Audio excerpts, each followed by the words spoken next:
Hey, what's up? Zach here.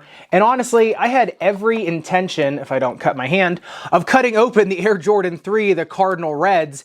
And then over the last couple weeks, I've actually really grown fond of them. I've had a really good time playing in them, just kind of kicking around in them. And then I remembered, I actually had an older pair of Air Jordan 3s, one of the retros, that I've kind of beat up a little bit. They're getting a little bit yellow here on the outside. And I thought it'd be a better idea to cut these ones open. That way we can still see what's on the inside of the shoe, but also see what's happening on the inside of the shoe when the outside is starting to show wear. And we still get to see the performance on the durability test of the new one as well. So let's get into them.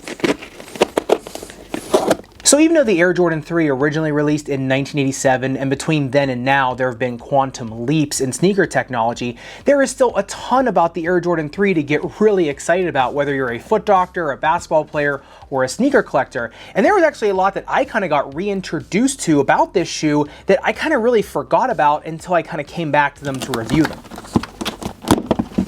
The first thing that really stuck out to me in the uppers of the Air Jordan 3, besides the real high gloss red color blocking, which actually match with my wedding band, see, because I take these reviews seriously, is the tumbled white leather uppers. Now there is a big difference between tumbled leather, Napa leather, full grain leather, and top grain leather. And what are all those differences? Ask nobody. Well, I'm going to tell you. So top grain leather is the very outside of the cowhide. Now full grain leather is the same thing, however it's just with all its blemishes. Usually with top grain leather, with shoes or any other leather goods, all those imperfections or blemishes in the cowhide or the outer surface of the leather is buffed out before it's actually put on the shoe. Now what is tumbled leather? Tumbled leather is when you actually take the leather, put it in a machine with actual rocks or pebbles or anything like that, and that's what makes that real coarse grain of the leather. It actually softens it too, and it kind of brings out a little more of the character of the leather. Now, what is tumbled leather that is also full grain? That's called Napa leather, which means all the imperfections and just all the natural print of the leather is going to come out in the shoe. If you look at it on the upper durability test, the Dremel 10 seconds highest grit sandpaper, Dremel really didn't bite through that at all, and on the leather part of it too, really not a bite through there. So these actually do retain some pretty decent durability over time, even though they are a little bit harder leathers, more unforgiving. And as you can see here on the other model, which is a little bit older, really not a lot of blemishes in the upper either. So no matter if you're playing them a lot or just abrading them a lot with a Dremel in your basement, they actually do hold up pretty well. But I think the coolest feature of the uppers, which actually improves performance of the shoe, is the lace eyelet system, because this is the first time you're actually seeing customizable lace eyelets. As you can see, you've got a 2-hole pattern in the front and the 3-hole pattern in the back. Now this was the backbone of the Air Jordan 4 system, where you actually had that tab come up from the ankle collar that you could customize in the ankle. Now what I like about that is you can actually grab more of the shoe if you want, or you can do kind of a cat's cradle technique in there to really cinch down the forefoot of the shoe and give you a much better lockdown. Getting into the midsole teardown, this is pretty interesting because you can kind of see the newer sneaker tech kind of blending with the older tech from the Air Jordan 1. As you can see here, you get visible air in the back and then just the air sole unit in the front. Now there is no shank connecting this. However, the midsole foam is just standard polyurethane, which was kind of the precursor to ETPU, which kind of React foam is made of, Boost foam is made of, and a lot of other plastic-based foams are made of as well. And what I really like about that is it holds the shoe up pretty well and you get a lot of bounce out of it. Even if you look at the jump height test, I got 35 centimeters of jump height on a shoe that's working with pretty old technology. It just shows you how bouncy polyurethane is. However, you can expect that once a shoe starts to get older, especially in the case of this Air Jordan 3, those air units start to get a little bit stiffer, the plastic and the urethane around them starts to get stiffer, and just that midsole foam just isn't going to be as lively over time. You can even see some yellowing here right at my cut marks. But the interesting thing is only a millimeter of height loss in the forefoot of the Air Jordan 3, the one that's had at least 500 miles on them. In the rear foot, no difference in heel height. That air unit in the heel is a lot stronger than the air sole unit. It's a little bit more of a weak air unit. So the technology just from the air sole from the Jordan 1 to the visible air of the Jordan 3 got a lot better just in a few years there. Now the outsole tread of the Jordan 3, I got to admit, is not my favorite. I actually like the Jordan 2 outsole tread a lot more. Even though it kind of looks really similar, it's just not as good. As you can see in the forefoot, you have this asterisk pattern,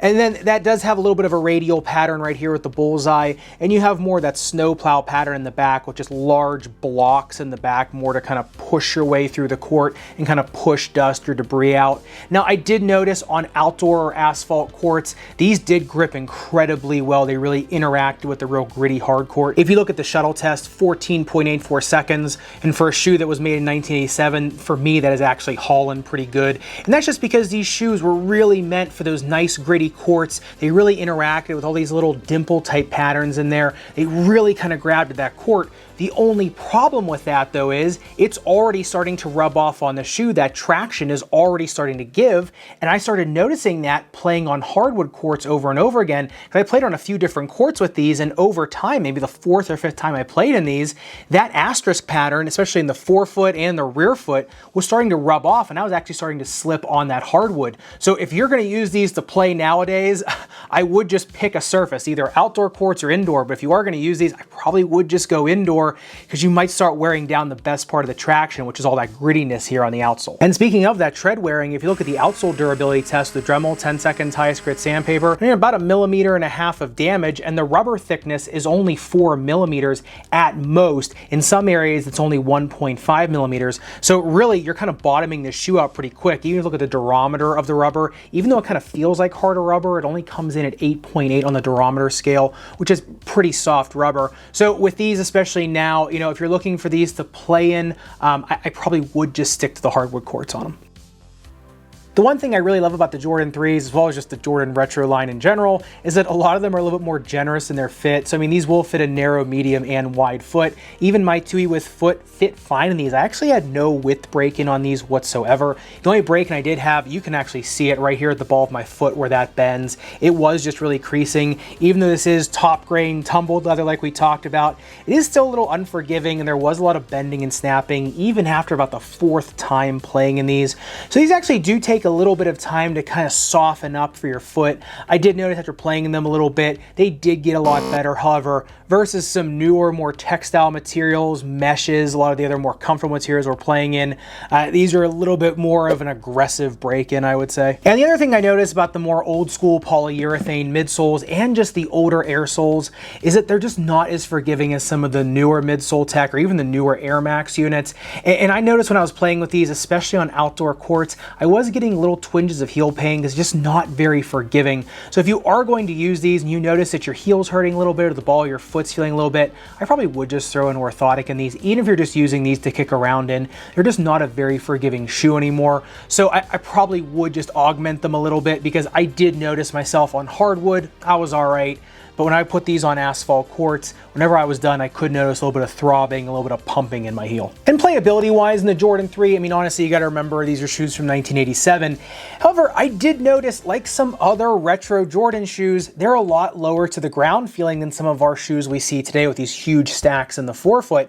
And so I did actually feel like I got a lot of ground contact, a lot of ground feel on these. Didn't feel unstable ever because the sole is just so flat in the forefoot, and because it is a real broad shoe. It doesn't have a wide flange, but just the whole heel and midfoot in general is pretty wide. It's almost like those old wide track Grand Prix you used to see the Pontiac made kind of like in the 90s. So you're just kind of getting a more wide base on these. So they are good for stability, and I have to say, you do get a decent lockdown in the forefoot, and if you do want to augment those laces, you are going to get a pretty decent push off and pretty decent grip there. So these shoes do grip well, and they do feel good in terms of kind of like that prowling type sensation on the court. Just don't really expect a lot of assistance from these, especially with shock absorption coming back down either from a layup or a rebound. There's obviously just much better shoes out there and just newer shoes out there for that. However, with an orthotic in these, you know, honestly, they are playable. But of course, I'd love to hear your thoughts on the Jordan 3, especially kind of in comparison to the Jordan 2.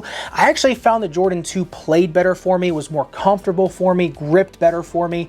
But most people seem to like the Jordan 3s better than the 2s, I think more for like kind of the collector aspect of it and just kind of the overall aesthetics and look of it. But let me know in the comments down below. And speaking of the Jordan 2, if you want to see my deep dive and teardown of this model, make sure you click in the video up above and subscribe down below. Respect your rubber and foam and tumbled leather. I'll see you in the next video.